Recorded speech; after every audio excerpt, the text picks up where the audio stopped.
Brother Gus and guests. Welcome to a very special afternoon of celebrating the presence of a very significant persona in this institution.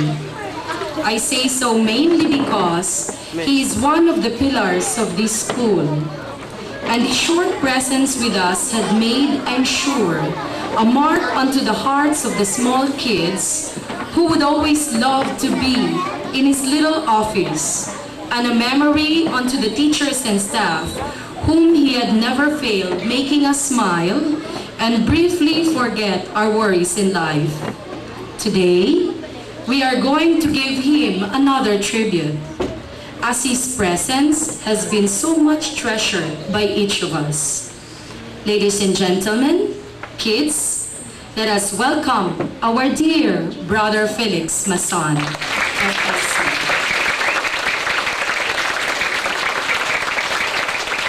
Salamat, brother, for gracing this event.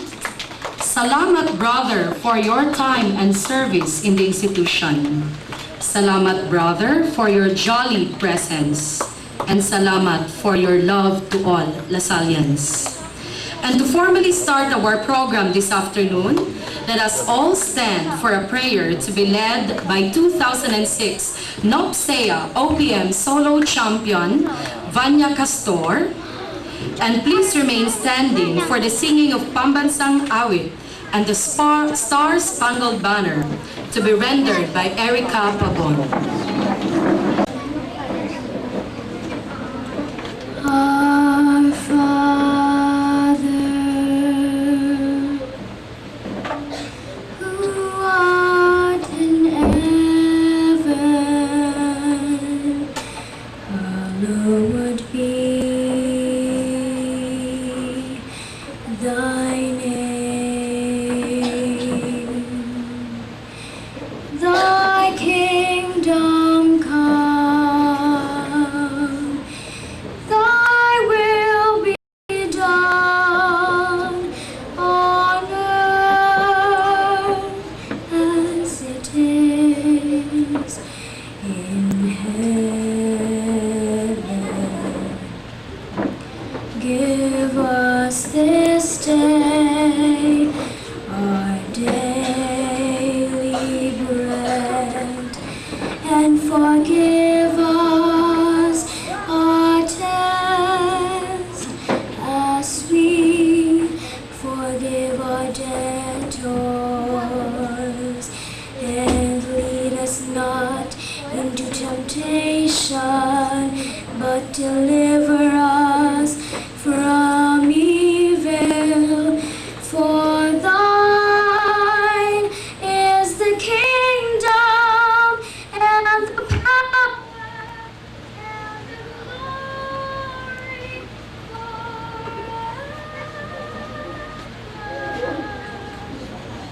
forever. Amen.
Oh, say, can you see by the dawn's early light what so proudly we hailed at the gleaming, whose broad stripes and bright stars through the perilous fight o'er the ramparts we watched were so gallantly streaming, and the rockets' red glare, the bombs bursting in air, gave proof through the night that our flag was still there. Oh, say does that star-spangled banner yet wave o'er the land of the free and the home of the brave? Thank you, Valia and Erica. Please all be seated. Brother, we prepared a program showing different talents from the IS today for your delight, with a little of surprise within. We hope you're going to enjoy this afternoon, brother. And for the first number of our program, let us ready ourselves for a highly entertaining dance number from the one, the only, Totoy Bibo of 1E. Let us put our hands for Enrico Holaval.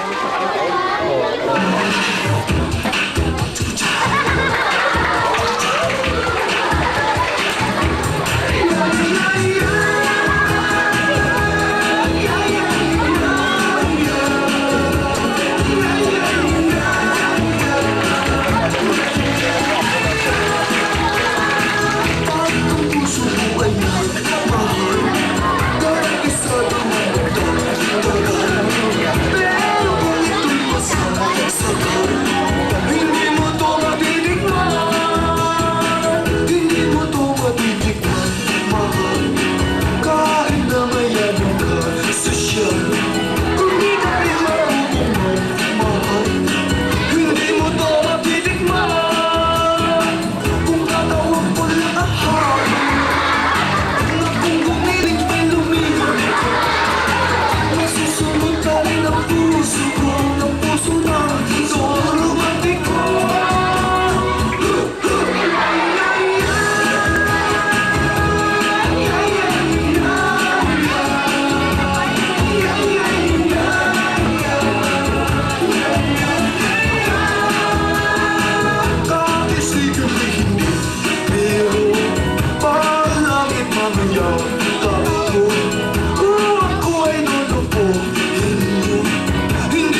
from the grade 1 who will render us a beautiful song number.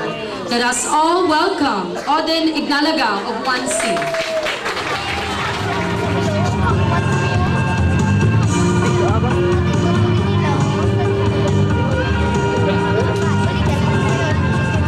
I'm so young and you're so old. This my darling, I've been told. I don't care, just want to say, 'cause forever I will pray. You and I will be as free as lovers up in the dream. Oh, please stay by me. Bye, bye, bye.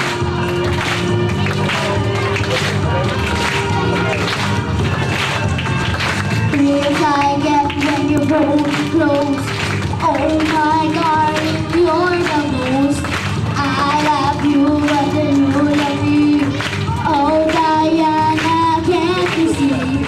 I love you with all my heart, and I hope we will never part.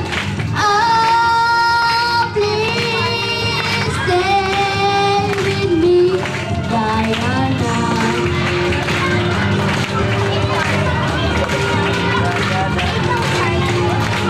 Oh my darling, oh my lover, tell me that there's no other.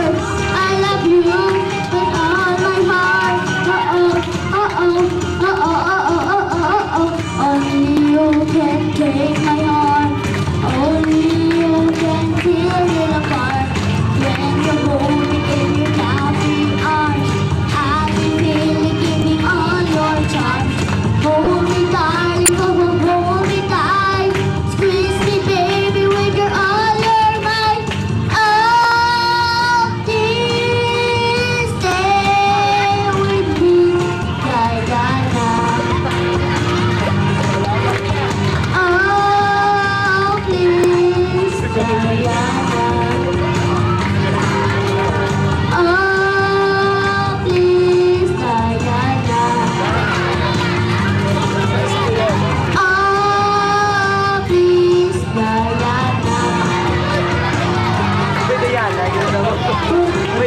Oh, please, Diana. Thank you, Point, brother. We would like you to listen to the speeches of the people who in one way or the other you have touched or had been touched by your presence in the IS. First, we would like to have Enrico Gonzaga. Enrico is brother's cards and dominoes buddy during club time. Let's give a hand to Enrico. For everybody's information, Brother Felix's club in the IS every Thursday is cards and dominoes. Brother Felix, we are surely going to miss you. However, we know that you're going away for a while is for the good of your health. Please get well, have a safe trip, and we pray that God will always be with you to protect. Our beloved Brother Felix, good afternoon. Thank you for being one of our founding brothers. As it had been not because of you, we would not have been here for right now. We wish you a safe voyage back home and have a good health. Thank you for everything, brother, and remember us all in the great school. We love you terribly. Our best regards, brother. Bon voyage.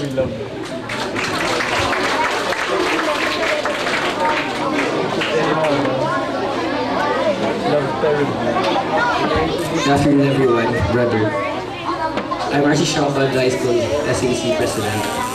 One very historical and significant event that's happened here in Salle, and to myself as well, is having the opportunity to know you.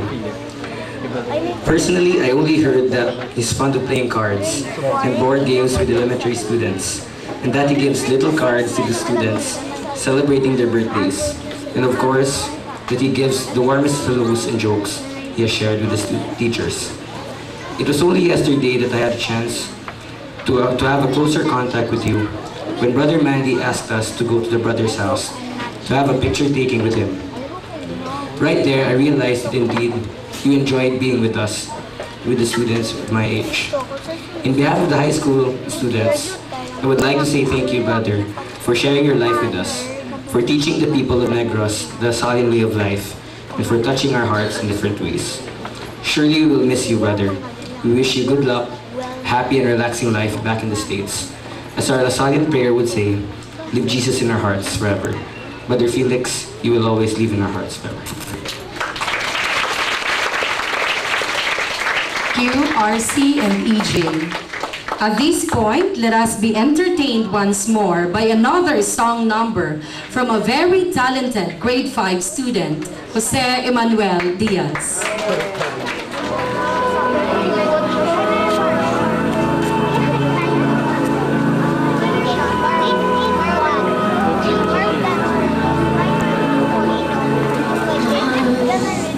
Pangako sa iyo, hindi magbabago.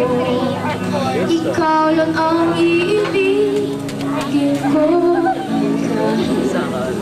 Ikaw ay lumayo at masaktan ako.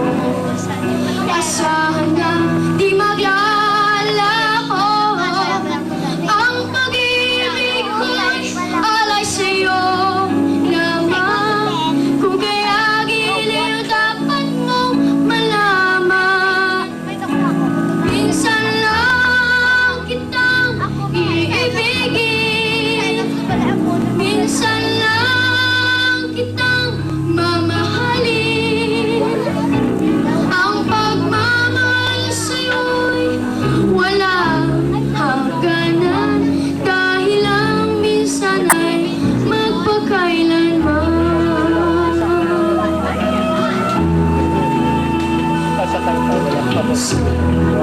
Lamang sa buhay ko ang isang katulad.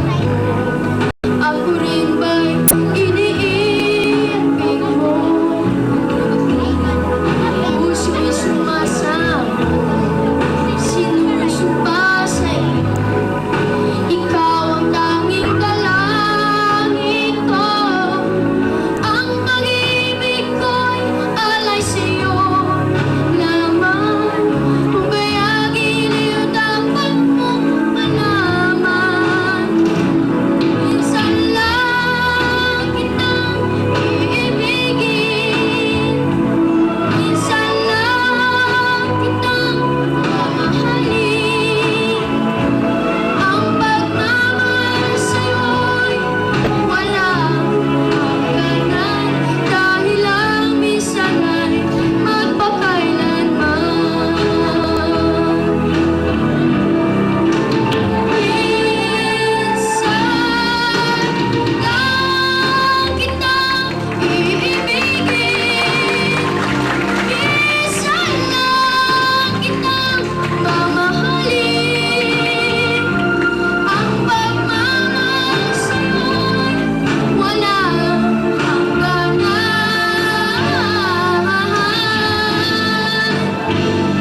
Dahil lang minsan ay magpakailanman.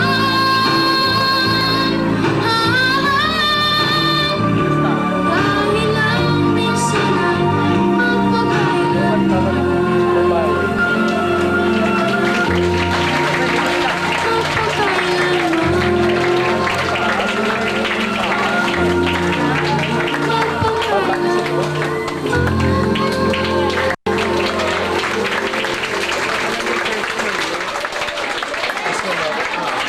Thank you, Joem. Truly, brother, minsan ka lamang namin mamahalin.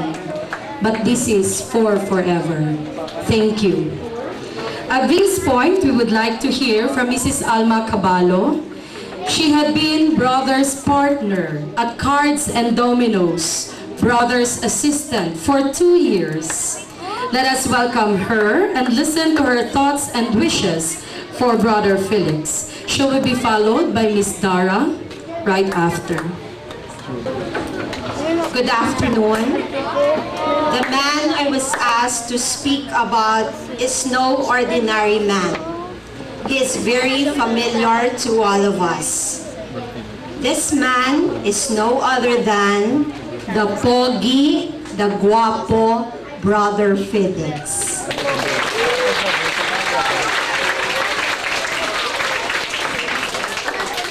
Brother Felix is special to us. He's one reason why we are all here today. He's one of the founders of our school. So may I ask everyone to give Brother Felix a big round of applause.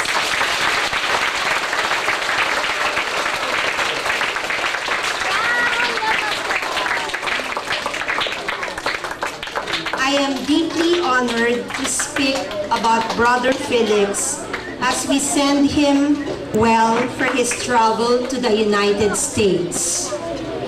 The days I served as his assistant in the Cards and Dominoes Club every Thursday is truly a worthwhile experience for me.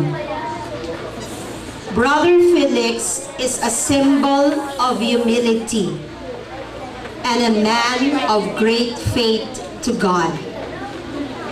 He is so admirable that he draws a lot of young children over to him.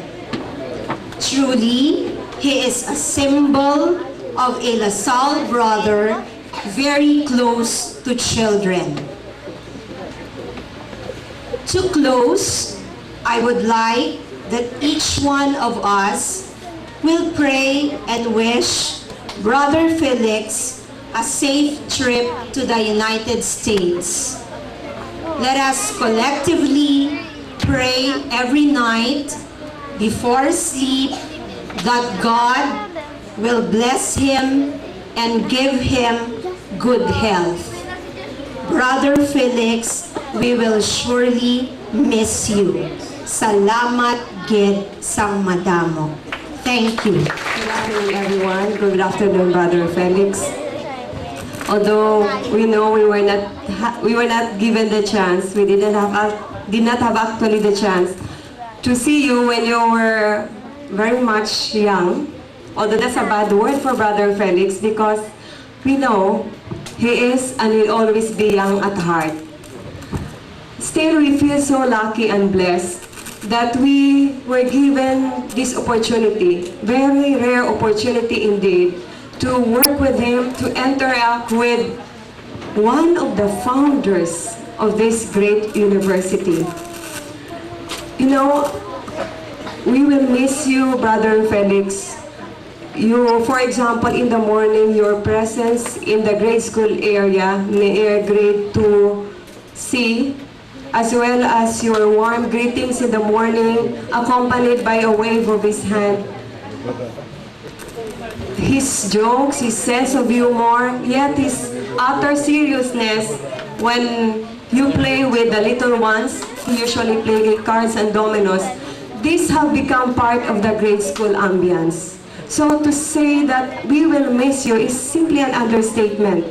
So, Brother Felix, to ask you also to stay with us could be so selfish on our part. So we say thank you. Thank you for your inspiration.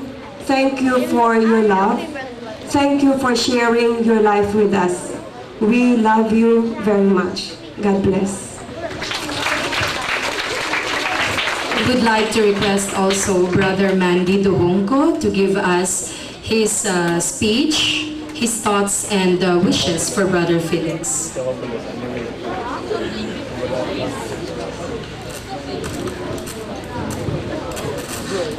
A few months ago, when one of our brothers passed away, Brother Fidelis Ledy, Brother Felix shared his eulogy, which he presented to Brother Fidelis years before Brother Fidelis passed away.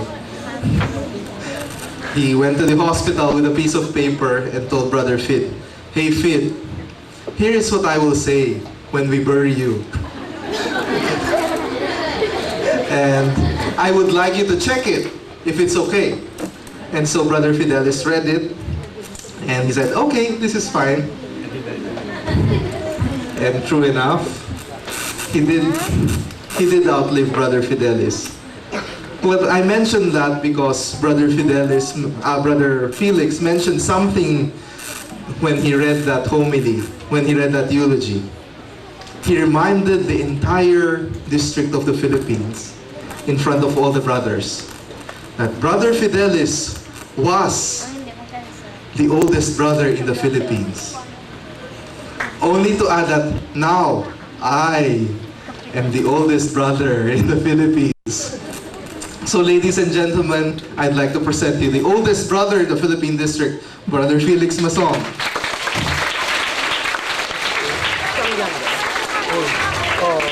However, also here now is one of the youngest brothers in the Philippine district. That's me. And so, I think it is only right that you hear the thoughts of a young brother like me. I'm only 27, and Brother Felix is 87. That's, okay, do your math. 87 minus 27? 60. When Brother Mandy was born, Brother Felix was already 60 years old. It has been 2 years. I first met Brother Felix when I was in college. He was the director of the Salle University. And I remember him most for calling everybody guapo and guapa. Brother Felix knows very few Filipino words. Guapo, guapa, and gusto mo bang mapalo? Brother Felix was a principal during his time, and apparently that line worked a lot. Living with Brother Felix the past 2 years has been a blessing.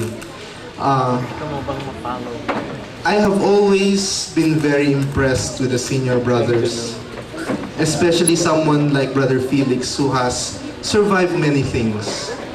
Many times he would talk about beginning the school and how they did not even have their own house.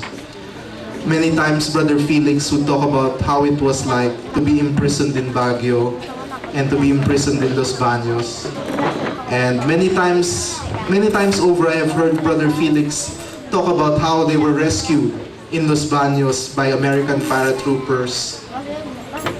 But I think what is most edifying about Brother Felix is how he has lived his life as a brother. Brother Felix, just like many of the great brothers who have gone before us, were very simple people. I myself have experienced how it is to live with Brother Felix, and I can tell you very honestly about how simple Brother Felix has lived his life. So simple, in fact, that I can enumerate with you the things Brother Felix has in his closet. I know how many robes Brother Felix has. I know how many undershirts he has. I know how many socks he has. And Brother Felix would never complain. Never have I heard Brother Felix complain.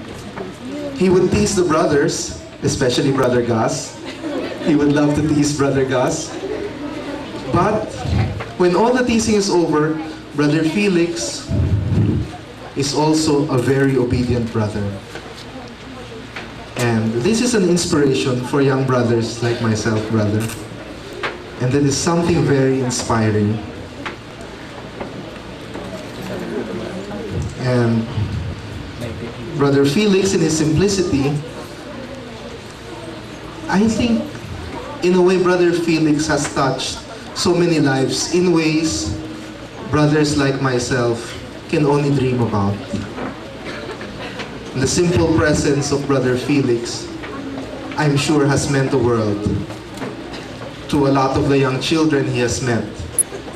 In the same way, my 2 years living with Brother Felix will be a very impression.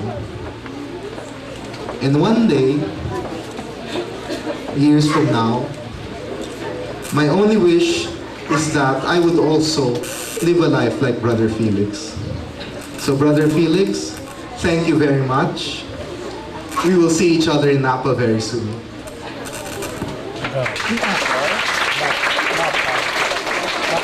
Thank you, brother. At this point, we'd like to request also Dr. Elsie Coscuela, who's going to shed us some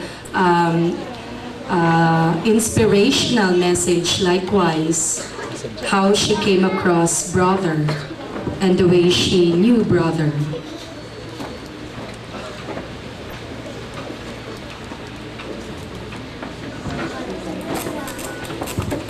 Good afternoon, everyone. Brother Felix, good afternoon. Brother Felix, you are a giant in the ministry of the brothers in the Philippines. And although I know that the war years were very hard for you when you were captured by the Japanese, I know that he spared you from being at the De La Salle Chapel when our brothers there were killed by the Japanese, because the Lord spared Brother Felix for a greater mission, and that was to come to Bacolod in 1953 to found this institution, the University of St. La Salle. And among the brothers who have come and gone, our alumni, the old boys, they were little boys then, your age, now they are our old boys. All of them who have played domino and cards or were disciplined lovingly by Brother Felix, I doubt if there's any other brother who has come this way in this school who is more loved by the parents, the students, the faculty, the alumni than you are, Brother Felix. The space that you occupy in the history of this university and in the hearts of each individual whose life you have touched, that space will always remain a special place for you.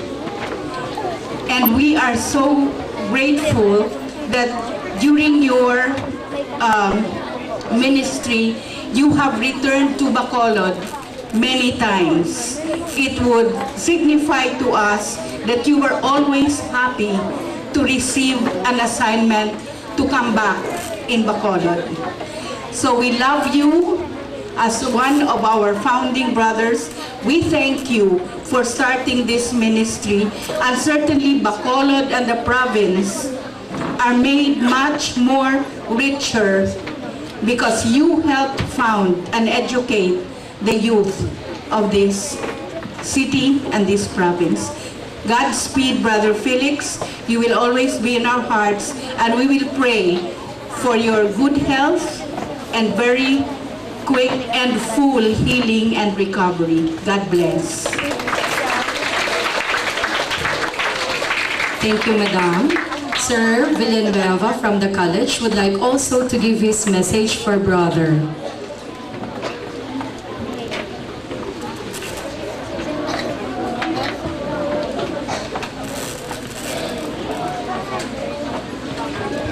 Thank you, Ms. Grace, and thank you, Ms. Pika, for giving me this opportunity to share my personal testimony on Brother Felix. We were in grade 7 when Brother Felix was our principal.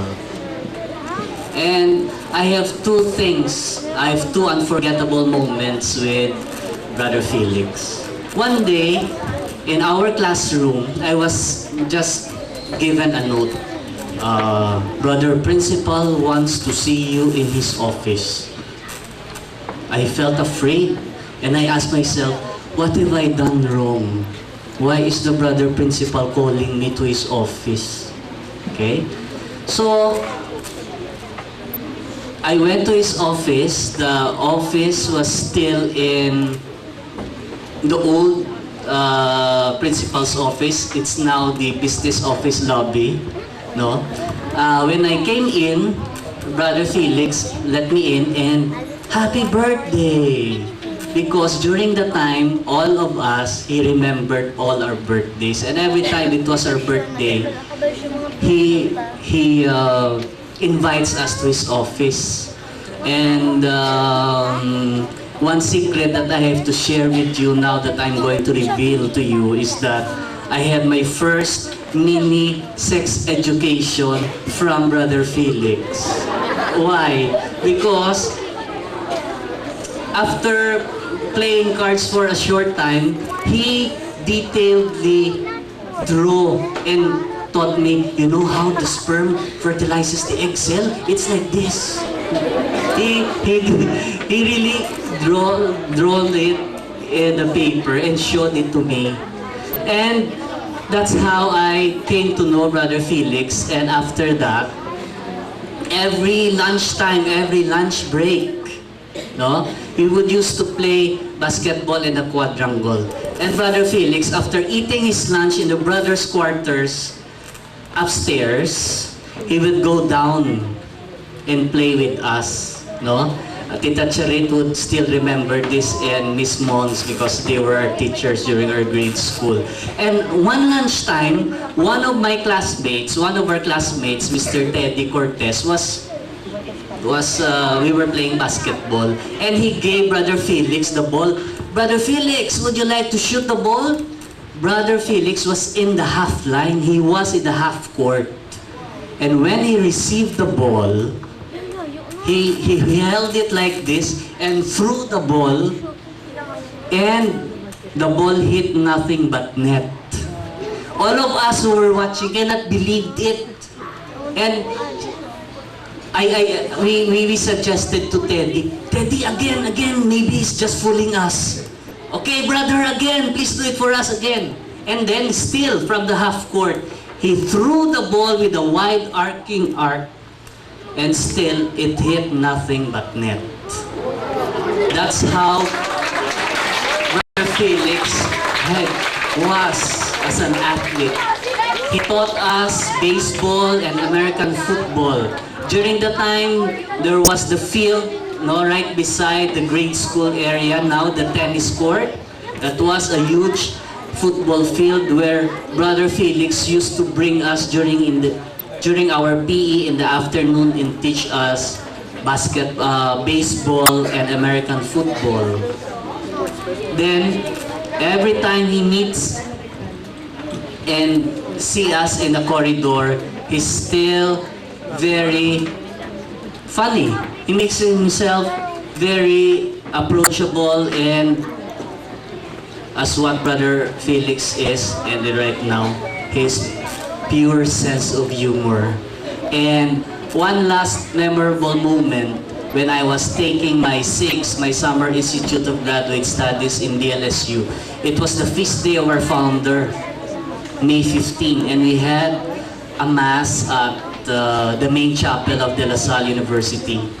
And me and my colleague, Mr. Ramon La Chica, whom we knew personally, we saw Brother Felix. And during the time he was at La Salle, Sobel, Alabang.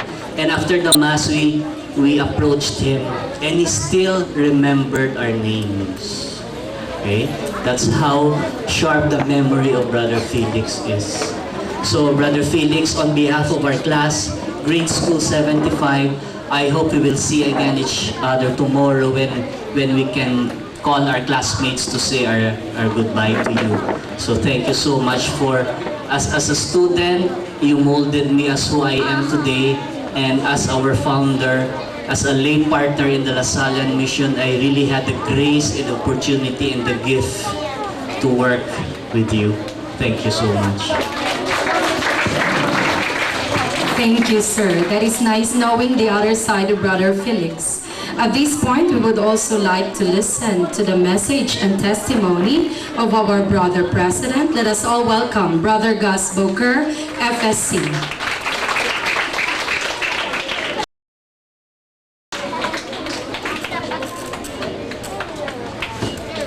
Good afternoon, everyone.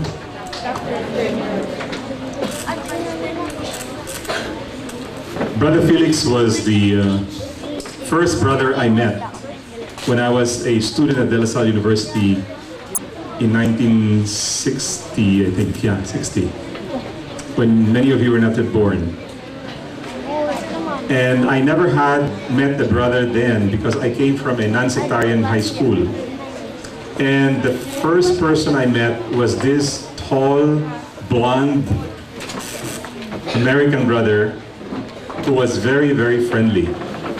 And that was the beginning of my relationship with the brothers. One thing led to the other. His smile, his readiness to be of service was what came into my mind. And because of that, he inspired me to become a brother. And that was in 1960. And of course, the rest is now history. But what is important today is that in 1938, when Brother Felix was only 19 years old, he came to the Philippines to serve. During the war, he was placed in the concentration camp for 7 months in Los Baños. And after that, when he was rescued by the American paratroopers, he was placed in Muntinlupa National Penitentiary for 2 weeks. He went back to the States to recover because he was skin and bones. He decided to come back to the Philippines again in 1949 because he said to me, I asked him, why did you come back, Brother Felix? Because the Philippines need more help. He could have stayed in the States like many others did, but he came back. And then 1952, he came to Bacolod to start the first La Salle school in this part of the world. He was only then 34 years old. He left for Manila and the States, stayed for a short while in the States, came back again because he wanted to serve. I was in the States with him in 1981, and I told him, Brother Felix, what are you doing here? He says, well, I'm working here in Mount La Salle. I said, you can do better in the Philippines. So he packed his bags, came back, and he was assigned in Alabang, where today they dedicated a whole building where it's a preschool building named after Brother Felix. And one brother who was traveling with him from the gate of Alabang to the school, and he would say, how come all the security guards and everybody you see along the way, they greet you, but they don't greet me? Because Brother Felix greets everyone. When I was at Robinson one time, there was a couple, and he just greeted them. And they were stunned to see this very friendly American saying hello to them. And that's Brother Felix. And that's the smile that will stay here forever. Brother Felix has to return to the United States because part of his long-term plan is that he wanted to return to America when he will begin to do something else in life as part of his retirement life. And after having noted that he has some needed medical treatment to be taken care of in a better way, his doctors in Bacolod have advised the brothers that it would be best for Brother Felix to be given the best care there in Mount La Salle, because this is where Brother Felix wants to be, in Mount La Salle, where we have our novitiate, our retirement house, and the brothers' final resting place. It's also there. Everything is there in one place. The provincialate is there, the retreat house is there. And he likes it because it's a big, big property with full of trees, flowers, and grapes, because we have the Mount La Salle Napa Valley there. So that's where Brother Felix is going to go, and he has to go soonest because that's what the doctors feel is best, that the sooner he goes there, the better the treatment can be made so that he will live even longer, because he is very much loved here and very much loved anywhere he goes. Of course, he would always tell me his answer in French. And of course, he will not tell you that in front of you, because it's a French word that has a lot of meaning. Because he's a very naughty brother once in a while. There he is. So, Brother Felix will return to the United States on Sunday night. He will take a direct flight to San Francisco, via Philippine Airlines, and he will be accompanied by Brother Hans Moran, who knows his medical history. But from Bacolod to Manila, it will be Brother Mandy who will accompany him. So Brother Mandy will accompany him on Friday.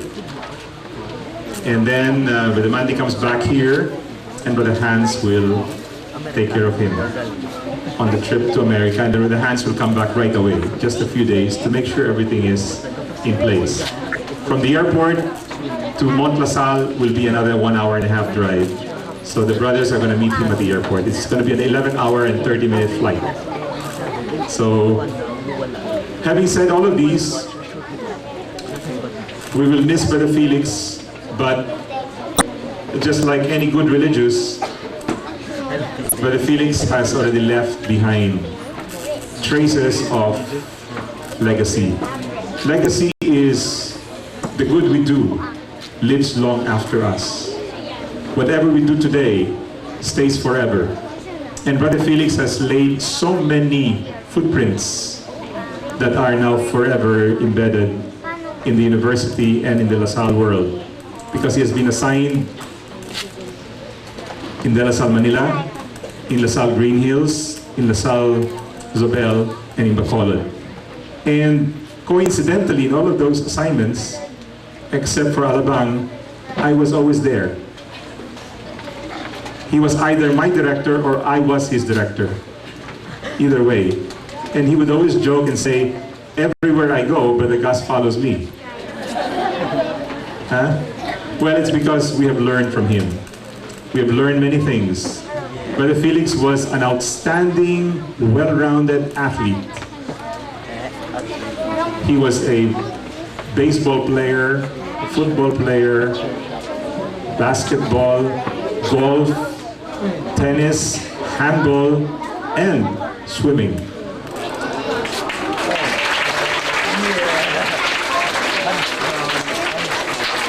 When he was in Green Hills, every Saturday, there would be a long line of children waiting for him and just call, Brother Felix, let's go. Mga grade 1, grade 2, grade 3 kids with their lifesavers, mga salbabida. And then he would come down and then put his towel around his neck, and they would walk with him, follow at the back, and he would visit one of the homes of the neighbors. Every Saturday, they would go to different neighbors to swim. And then, usually on Saturdays, he would also give swimming lessons to the faculty and staff. So he was a very good teacher for swimming. So that was what Brother Felix was doing. And he spent the best times of his life in the Philippines since 1938, when he was only 19. And now it's 2006. And he's now 87. We wanted to have this ceremony at a later time, after his birthday on March 6, but his director and superior in Mont La Salle, Brother Stan Campbell, said that we would like him to return so that we can take good care of him, because we love Brother Felix. And they're looking forward to seeing you, brother. They'll pick you up at the airport. Several of them will be at the airport. And I will see you there personally in January.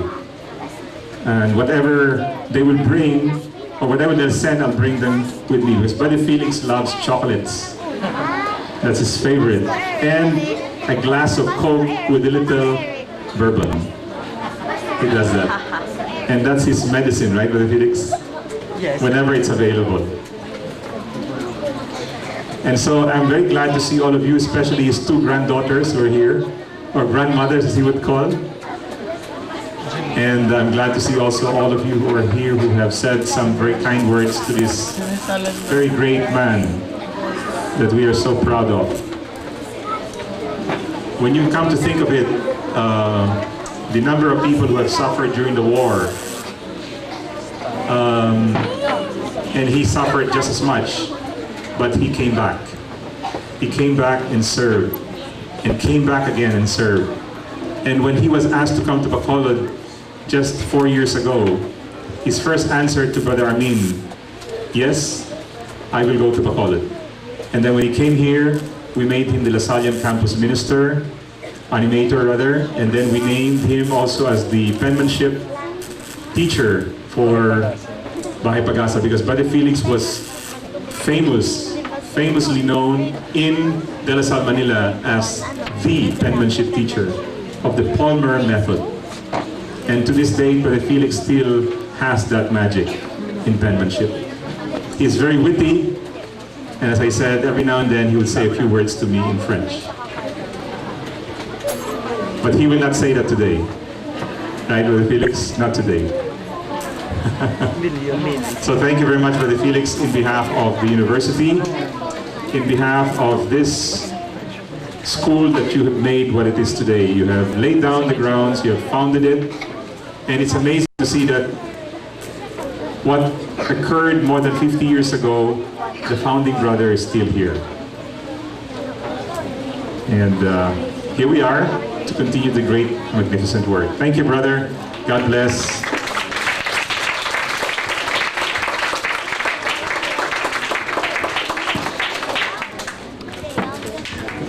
Thank you, Brother Gus. At this point, we would like to request Michelle Adam of 9E to render us an inspiring song number.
Thank you, Michelle.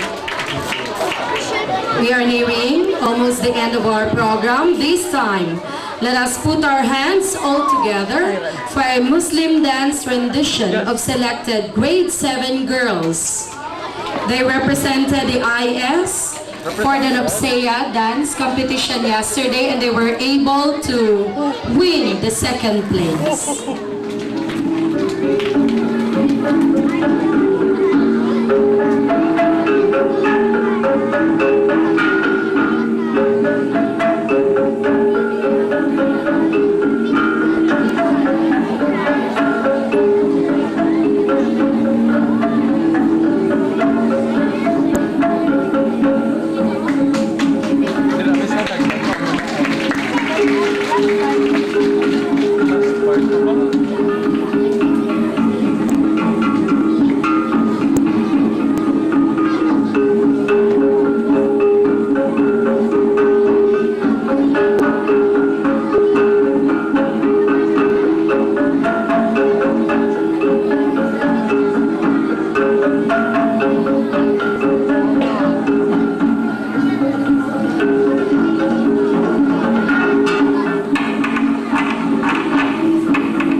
Thank you, grade 7 Upsaya dancers. They were trained by Miss Eula, Miss Josie, and Miss Camela. At this point, brother, we would like to invite you to come up front in the middle, together with Miss Pika. We would like to give you a little something, brother, and from the entire university as well.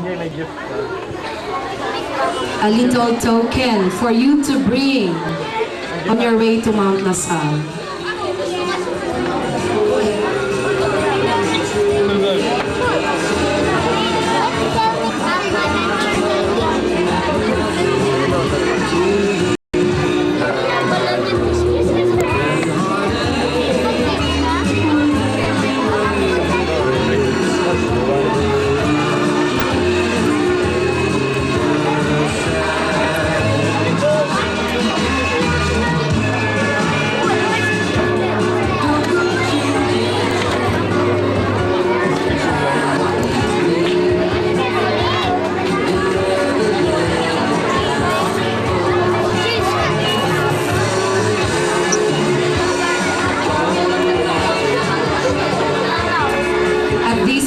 We would like to request also Brother Felix for his response. Very, very short message, brother. Just sit down.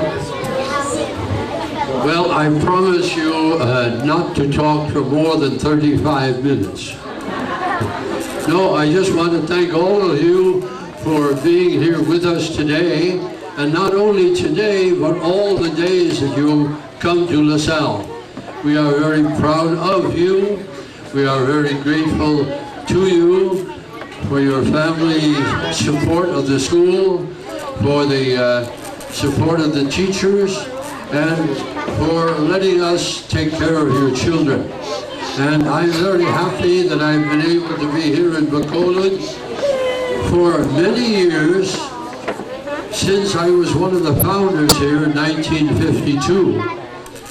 I have not been here all the years between, because they had me in Manila, they had me in Baguio, they had me in Green Hills, and so on. But I always enjoyed coming back to Bacolod, because it's a place where you find you are welcome all the time. So thank you all for your kindness, and I will continue to keep you in my prayers and in my thoughts. Thank you very, very much. Thank you, brother. In closing, brother, we would like to know you that we are indeed extremely grateful of your presence, and we are honored by your service. We wish you a very safe trip back to Mount LaSalle. Bon voyage, brother, and a good health, and with more years. We will surely miss you, Brother Felix. At this point, we are going to close our program. We would like to thank the students, the teachers, the members of the administration of the school, and the guests for gracing this event. Our last tribute for Brother Felix before he is going to leave for the U.S. Shall we say bon voyage, Brother Felix? All together, 1, 2, 3. Thank you so much, brother. Leave Jesus in our hearts. In the name of the Father, the Son, the Holy Spirit. Amen. Alma Mater song.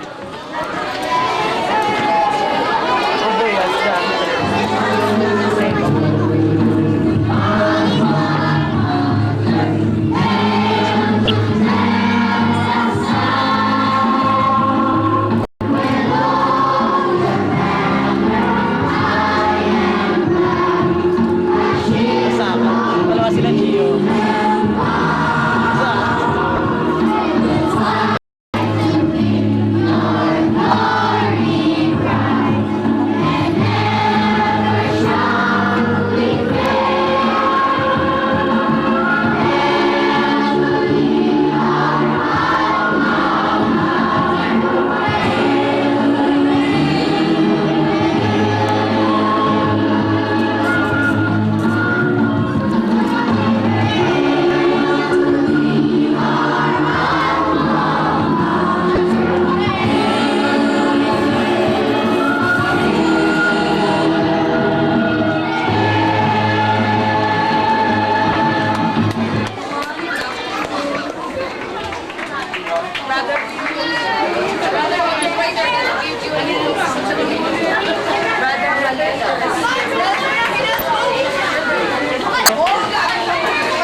Brother, watch your step.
Está listo.